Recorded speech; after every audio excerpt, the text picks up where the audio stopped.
I found out my grandfather's secret when I inherited his old toolbox. When my grandfather passed away, he left me his old, weather-beaten toolbox. It didn't look like much, just a rusty box with worn-out handles and a faded sticker from a hardware store that probably closed decades ago. I almost left it in the garage to gather more dust, but something pulled me back to it. It wasn't sentimentality. It was curiosity, a nagging feeling that there was something more to this relic than met the eye. Opening it up, I found the usual: wrenches, hammers, screws, and nails, all neatly arranged in the meticulous way only someone like my grandfather could manage. Everything was in its place, like it hadn't been touched in years. But as I started to close the lid, I noticed something odd, a faint seam along the bottom that didn't seem to belong. I tapped it, and it echoed hollowly, confirming my suspicions. With a quick pry using a screwdriver, the false bottom gave way, revealing a hidden compartment. My heart skipped a beat as I peered inside.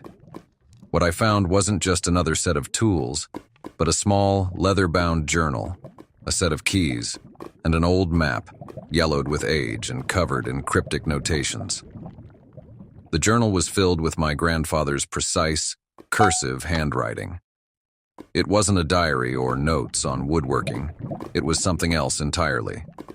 Each entry described a different time and place, names of people I didn't recognize, and mentions of a woman named Margaret. My grandmother's name was not Margaret.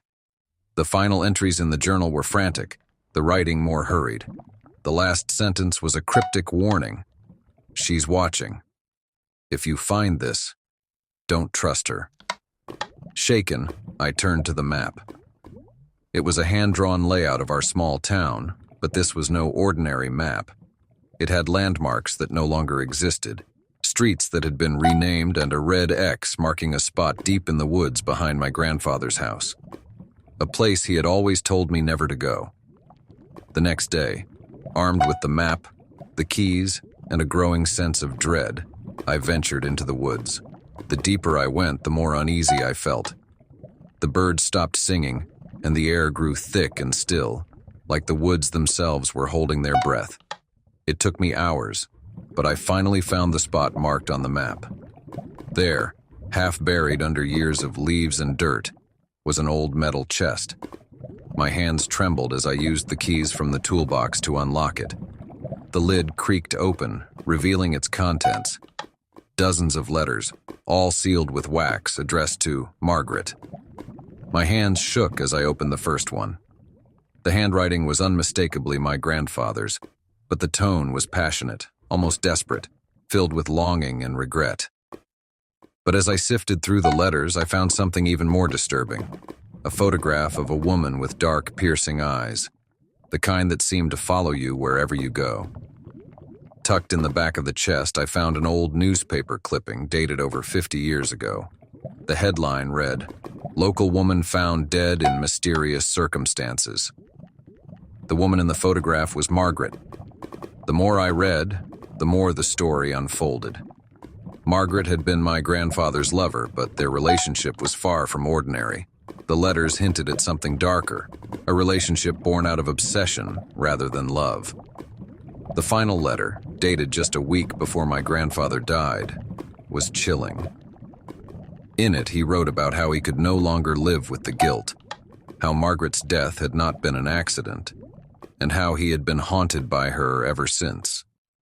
My heart pounded as I reached the end of the letter. "She's always watching," he wrote. "I've tried to make amends, but she won't forgive me. If you find this, burn everything. Don't let her curse fall on you." But the worst part came when I turned the letter over. Scribbled hastily on the back were the words, "She's here." At that moment, the woods around me seemed to close in. I felt a cold breath on the back of my neck, and the leaves rustled despite the still air. Panic surged through me. I grabbed the letters and the photograph, slammed the chest shut, and ran as fast as I could back to the house. Once inside, I locked every door and window, my hands trembling uncontrollably. I could still feel her presence, like she had followed me from the woods. That night, I didn't sleep. I couldn't. Every creak of the house, every shadow on the wall made me jump. I knew I had to get rid of the letters, the map, the photograph, everything. The next day, I took everything I'd found and burned it in the fireplace.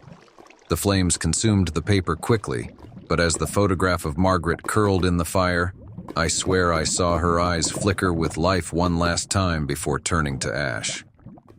In the weeks that followed, I couldn't shake the feeling that I was being watched. Shadows seemed darker, noises more ominous. And then one night, as I lay in bed, I heard it, a soft whisper, just outside. My door. My grandfather's voice clear as day, saying, "She's here." I never found peace after that. The house felt different, colder, like it was no longer mine. I eventually moved away, but no matter where I went, the feeling followed. And every so often, I'll catch a glimpse of her in the corner of my eye, a shadow with piercing eyes that seem to follow me wherever I go. I've never gone back to my grandfather's house. I left it to fall into disrepair, a relic of a past I'd rather forget. But sometimes late at night when the wind is howling outside, I hear a whisper in the darkness, a voice I know all too well. She's here.